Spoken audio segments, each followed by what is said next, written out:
Welcome to my YouTube channel. My name is Charles. You're watching Crime Time. Before I get started, make sure you like, comment, subscribe, turn post notifications on so you do not miss any future videos I upload to this channel. I know I've been going for a minute, but today I want to talk about a story that happened back in 2019. And there's an update 5 hours ago. El Paso Walmart mass shooting. The shooter has been sentenced 5 hours ago to die. El Paso Walmart shooter nods yes when asked if he was sorry for the massacre. And you can only think to yourself, he's sorry that he got caught. He's sorry he got caught. The man being sentenced on federal charges for fatally shooting 23 people and wounding 22 others at a Texas Walmart nodded yes Thursday when he asked by the son of a victim if he was sorry for the massacre. For a second emotional day, survivors and relatives of the victims of the August 2019 slaughter in El Paso gave impact statements in Patrick Cruz's sentencing hearing, coming face to face with the man who carried out one of the deadliest attacks targeting Latinos in modern U.S. history. Cruz, who pleaded guilty in February to 90 federal charges, including hate crimes, is expected to be sentenced Friday. During Thursday proceeding in a U.S. courthouse, an Apostle Cruz engaged the relative of one victim, nodding answers to questions posed by Dean Record, who lost his mother, Margie. When Record asked the shooter if he sleeps good at night, Cruz nodded no in response. You haven't shown signs of remorse, Record said. You just wanted to be a copycat. Again, Cruz shook his head. Are you a white supremacist? Record asked. The shooter shook his head. Are you sorry for what you did? The shooter nodded yes. Cruz 24 was hearing firsthand about the anguish endured by the wounded survivors and relatives of the dead, one by one, as prosecutors seek to have him serve dozens of consecutive life sentences.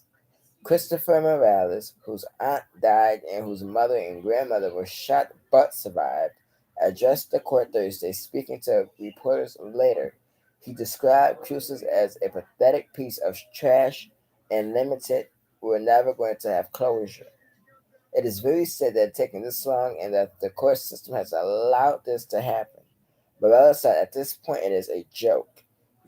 We should have just had justice a long time ago. It's unacceptable. It's absolutely unacceptable. Francisco Rodriguez, whose teenage son, Javier Amir Rodriguez, was the youngest victim, also addressed the court. He killed a 15-year-old. He didn't even know him. Rodriguez told reporters wearing a t-shirt with an image of Javier, I want Cruz to see that every birthday I go to the cemetery and sing happy birthday to him. Cruz's sentencing hearing began Wednesday. In court, his hands, feet had been shackled. On Wednesday, Cruz answered no, sir, when the judge asked him whether he would like to make a statement. He displayed no emotion on Wednesday, occasionally nodding his head or fidgeting. You can you can roll your eyes if you want to.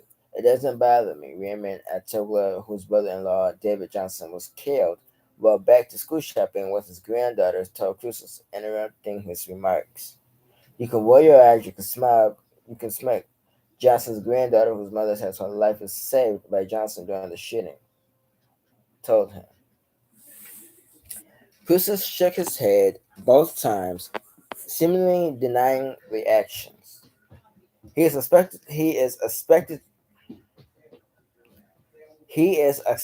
to receive 90 consecutive life sentences in the federal case as part of a plea agreement, but still faces state charges for which prosecutors are seeking the death penalty. He has pleaded not guilty to a capital murder charge of multiple people in the state case. Nothing that happens in the federal courthouse will affect what happens in the state courthouse. El Paso District Attorney Bill Hicks told reporters Thursday, we are still going to be prosecuting the Walmart shooter. We are still going to be seeking the death penalty on the Walmart shooter. On Friday, Cruz's defense attorney will deliver an allocution on behalf of his client before the judge issues a formal sentence. Over 2 days, Cruces was forced to hear the pain suffered by 36 people who delivered moving impact victim impact statements, in which survivors and loved ones of those killed testify about the shooting's lasting fallout. On Wednesday, victims' sons, widows, brothers, and daughters call him a coward, a monster, a killer, and an enemy, a parasite, and a bastard. Authorities said Cruz carried out the attack with the sole intent of killing immigrants and Mexicans in the West Texas border city. I hope God one day finds the heart to forgive you for what you've done. Raul, a lawyer who is related to one of the victims, said Wednesday before crying. I still remember everything so clearly, even though I have tried to erase it from my memory. A teenage soccer player identified in court as GA recounted on Wednesday. You killed my father in such a cowardly way. Thomas Hoffman said on Wednesday he was not a racist like you. Hoffman lost his father, Alexander Hoffman, who was an engineer who migrated to Mexico from Germany in the 1980s and enjoyed listening to the Beatles and watching James Bond movies, and his daughter Alice said in a statement through an attorney she described her father as a gentle giant with a big heart. You are an ignorant coward and you deserve to suffer in jail and then burn in hell. Thomas Hoffman said you are an evil parasite that is nothing without a weapon. Hoffman held a photo of his father and looked directly at Cruces. See it, he said. It was unclear whether Cruces looked at the photo, but he could be seen swallowing while Hoffman said you can see it. 13 victims made impact statements once in person or through a representative, including a minor who was wearing an El Paso Strong T-shirt and had trouble speaking between sobs as she described the horror. She survived inside the Walmart. He started shooting. I prayed to God, she said. I used to be a happy, normal teenager until a coward chose to use violence against the innocent. She ended her statement by saying, I'm no longer as happy as I used to be.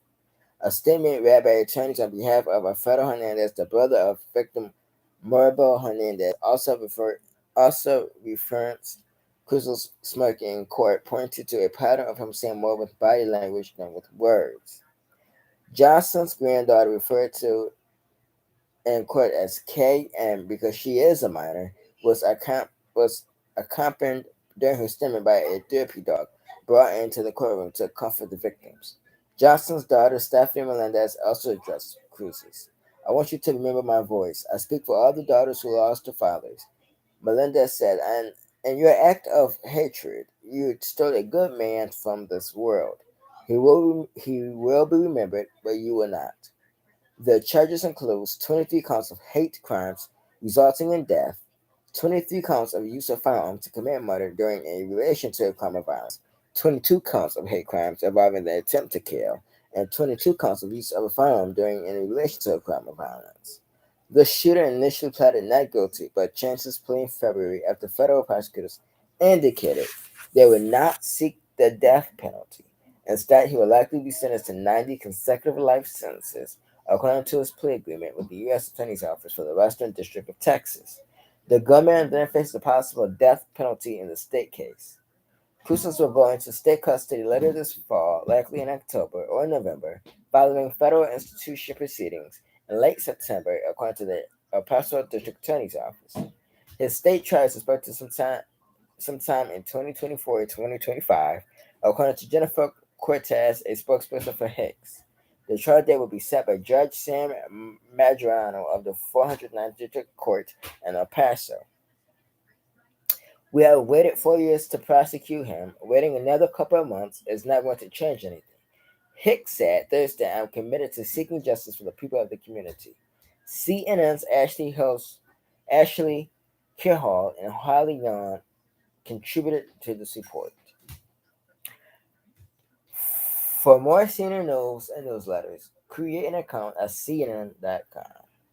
I want to say this because this case reminded me of the Buffalo mass shooter at the Tops on Jefferson Avenue. I want to say this.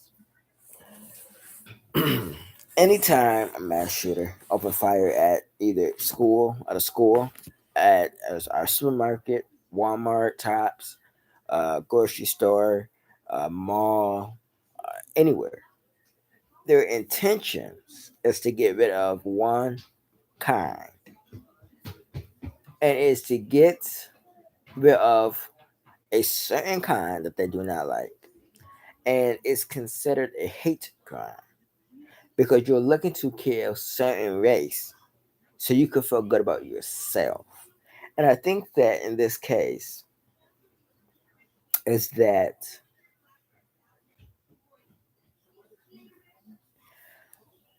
like the victim said, even when he gets sentenced, we still gonna have trauma. And I must say this: if you ever experience being involved in a mass shooting and you seeing people be gunned down before your eyes, and you are a witness to this, that trauma is a life. Your trauma is a life sentence. You will never forget that day. You will always have trauma. You will always have trust issues. You will always be scared. And that is a new normal because we have seen it over and over again. We have seen mass shootings over decades. And I think it's time for us, as the American people, to take a stand and say enough is enough. We're seeing our own kind being gunned down, and we're seeing people, innocent people, lose their lives behind casualty. And we gotta do better. And we should wanna do better. And we should wanna motivate and we should wanna inspire people to do better. Put the guns down. If you're thinking about causing destruction in your community, then you you're hating on yourself, and you're taking your hate out on the next person, and you're ruining your community, and you're not bringing anything to the table that's positive. You're bringing negativity to the table. And so, in this case, I'm pretty sure they're going to give him the death penalty in the state case. Um, and in the Buffalo mass shooting, the shooter was already sentenced in a state case, but he's still facing charges in a federal case, which could give him a federal death penalty. Even though we don't have the death penalty in Buffalo, if they sentence him to death, sentence the Buffalo shooter to death, then he can be sent to a whole nother state to face the death penalty. So they would have him sent across lines to the closest death house, which I believe would be Ohio, if anything. I think Ohio would be the closest one.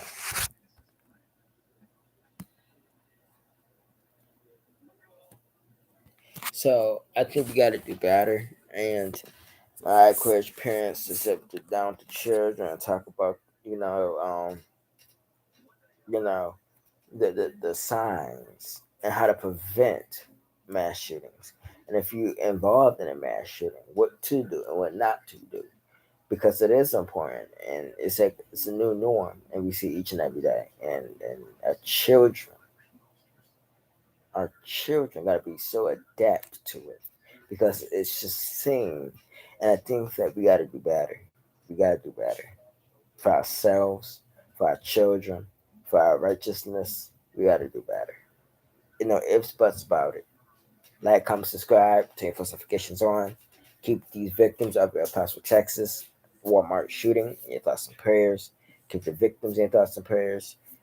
The ones who are injured in your thoughts and prayers. It's gonna be a long road to recovery. Keep them in your thoughts and prayers. Continue to pray up, and I'll see you guys Monday. In fact, I will probably be on this channel tomorrow, so I'll see you guys tomorrow. Have a great rest of your day. Peace. So that's post